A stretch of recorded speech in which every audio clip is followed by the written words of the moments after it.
Yes, so in my course, the interactive oral assessment is a summative assessment task, so it's done right at the end of the term. So it integrates with the second assessment. The second assessment is a group project where students basically are given a scenario. So they are supposed to get into a group and create a pitch and make a pitch and then defend that pitch. The interactive orals then becomes something that's aligned with that particular task. So students come into that interactive oral taking on that role that they played in that pitch that they've just done. So it's, as I said, it's a summative task. It's aligned with the scenario that they've been working on earlier on, and each student then answers the question based on the role that they played in that particular scenario. Yeah, so that's basically the way it's sort of integrated in the course. It's also aligned with the course learning outcomes. So my course learning outcomes, it's a postgraduate course. The expectation is that the students will develop as a professional as they move into the cybersecurity space. And that's the course I'm teaching. It doesn't matter which course you are teaching, all will be very similar. But in my case, there's an expectation that students be able to develop their attitudes as a professional moving into that space.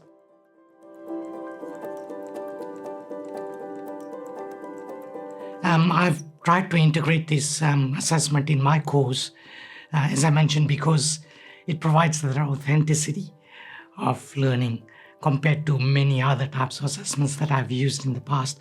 For example, is a written examination. So an interactive oral then allows students to actually come and sit down with me and have a professional conversation about what they've learned, but more importantly, what they can do with that learning as they move into the workplace. So to me, that's a much more authentic way of assessing.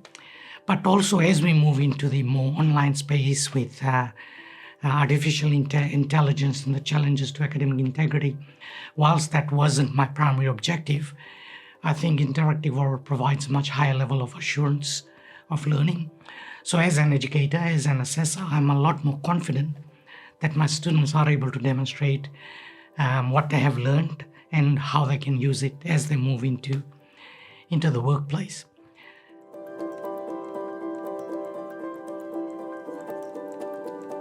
That's a very, very interesting question, actually, because assessments, as you know, do not sit on its own. They are part of a learning ecosystem.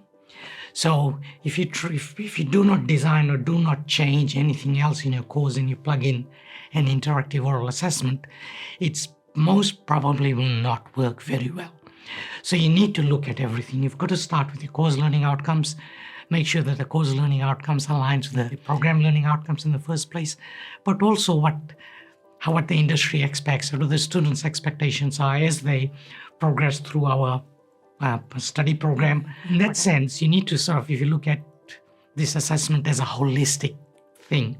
So in my course, for example, I changed all my assessments basically. So the first assessment is a briefing. Students prepare a briefing and it's all oral. They record the video, they present it, they get feedback about that. They then do, as I mentioned earlier on, the pitch in a group thing. Again, it's oral, they defend that as well. And then they get into the interactive oral. So it's all very oral, very communications focused.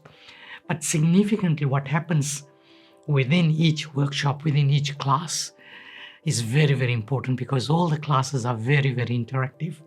So over time, students are building that confidence. But also, I've trained my students for all the assessments to be able to use the rubrics in a particular way.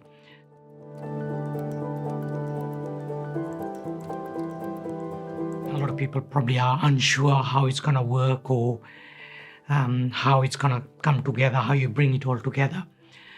But once you embark on this path kind of thing, initially it's a lot of work, I must admit, because you've got to have a lot of resources for the students. You want to make the experience for the students as best as it can be as far as assessments go.